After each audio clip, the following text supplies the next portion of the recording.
Hey, Lamborghini has been building the wildest supercars for over 60 years, but nothing, and I mean nothing, compares to the last 10.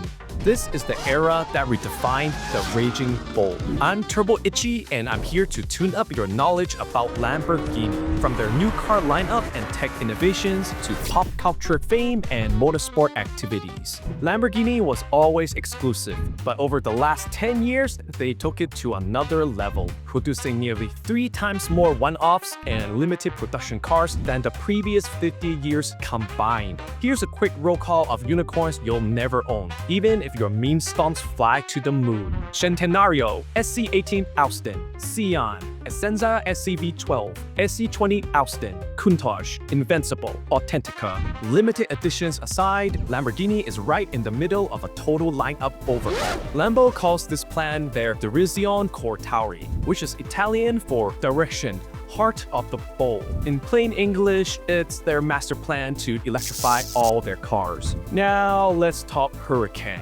Launched in 2014 as the Gallardo's successor, it lasted a solid decade. But now it's officially dead.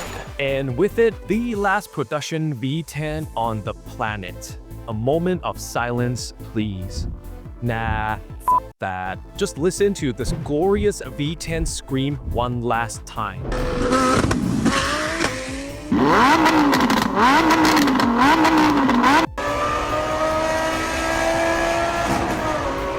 So, what's stepping in as the new entry-level Lambo? Entry-level still means around $290,000 because Lamborghini.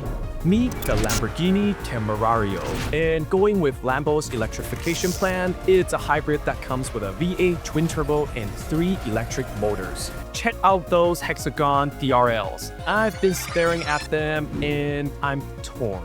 Honestly, they give off more Twitch streamer vibe than Raging Bull supercar. Let me know in the comments what you think. I love talking cars with you all. Next up, the $600,000 Rebuildo. The Aventador's hybrid replacement launched in 2023. Still a V12, but now it's electrified. Say goodbye to the naturally aspirated V12 we all loved, and say hello to Lamborghini's first hybrid V12. It pumps out a ridiculous 1,001 horsepower, or should I say full power. Whatever you want to call it, it's officially the most powerful Lambo ever made. If this is your dream car, here's a high five. And if this next car is your dream car, I'm going to slap you. The Lamborghini Urus. And before we go any further, what are these forks doing on the grill? Is this a Lamborghini or a barbecue? I mean, my God, it's ugly. Sorry, I had to get that off my chest. But hey, ugly sells. The Urus makes up 60% of all Lambo sales. Whoa. It's been so successful, even Ferrari jumped into the SUV game with the Purosangue. Despite their old CEO once saying, "You have to shoot me first before Ferrari ever makes an SUV." Now, even the Urus is going hybrid with the Urus SE. And surprise, it's already sold out for 2025. What's next? Lamborghini just announced their first fully electric model, a 4-door GT car called the Lanzador, coming in 2029. And with all these new models rolling out, Lamborghini's not just changing what powers the cars, they're also changing how they're built. They've been leaning harder into their forged composite technology, Lambo's own patented version of carbon fiber. It lets them mold crazy shapes that regular carbon fiber just can't do. And yeah, it looks awesome. All these changes, and it's only been 1/6 of Lamborghini's entire history. The Raging Bull isn't slowing down. It's evolving, electrifying, and somehow grilling. In the last decade, Lamborghini didn't just win in the showroom, they invaded pop culture and the hearts of hormonal humans everywhere. Youngest owner base of any supercar brand, the average age of a Lamborghini buyer in India is below 40 years old. Lambo's just grabs attention like no other car brand. It's one of the most cited car brands in music, the most popular supercar on social media. Look at all these Mr. Beast videos featuring Lambos. Look at this crazy artist blowing up a Lambo to sell as NFTs. Look at all this weird Gen Z shit. Lambos have been featured in big movies like Fast and Furious, Transformers, and Doctor Strange. If Strange never crashed his Huracan, he'd never become the Sorcerer Supreme. so technically, Lamborghini saved us all from getting flipped. Besides movie appearances, it's done a lot of interesting collaborations too. Lego released the Sion in 2020, which was the first Lamborghini Lego. I built one of these myself, and let me tell you, the inner mechanics are so realistic, you can paddle shift gears. They also have the Countach, which I really want. Of course, they showed up in a lot of video games, including non-traditional racing games like Fortnite and Rocket League. They are also collaborating with big fashion brands like Balenciaga. Let's see how much a t-shirt costs. $750? Is it made of carbon fiber?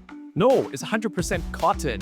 Okay, back to cars. Lambo has been getting serious about motorsport.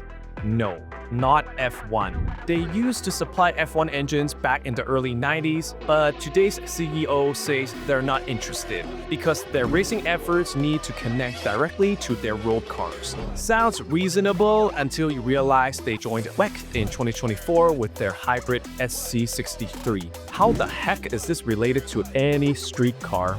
If you ask me, the real reason might be more political. Lamborghini's parent company, Audi, is about to join F1 in 2026, and they probably don't want two brands from the same organization fighting each other. If you've seen the letters SC in some Lambo names, like the SCV12, it stands for Squadra Corsi. It's the name of Lambo's own motorsport department. Lambo is also competing in the GTP class of IMSA. If you watch F1 or Drive to Survive, you'll recognize Lambo's driver Romain Grosjean, the Phoenix himself. I'm the man that walked out of fire. You might also recognize another ex-F1 driver, Danny Kvyat, the Torpedo.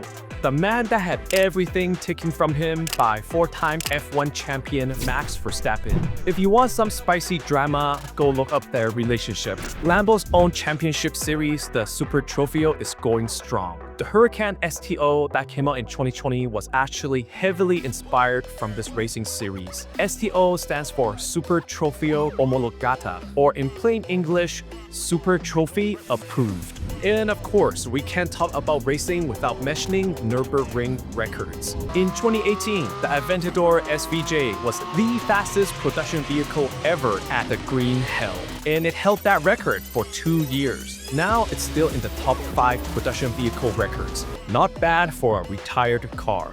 10 years ago, if you said Lambo's V10 would die, the brand's signature V12 would go hybrid, and the company's best-selling model would be a grocery hauler, no one would have believed you. Your dog would have abandoned you. But guess what? Lamborghini didn't just survive the last decade, they dominated it. They reshaped their identity, took risks, and is still somehow the poster car for the next generation of car lovers. Subscribe now or I'll smear ketchup on your $750 Lambo t-shirt. You've been warned.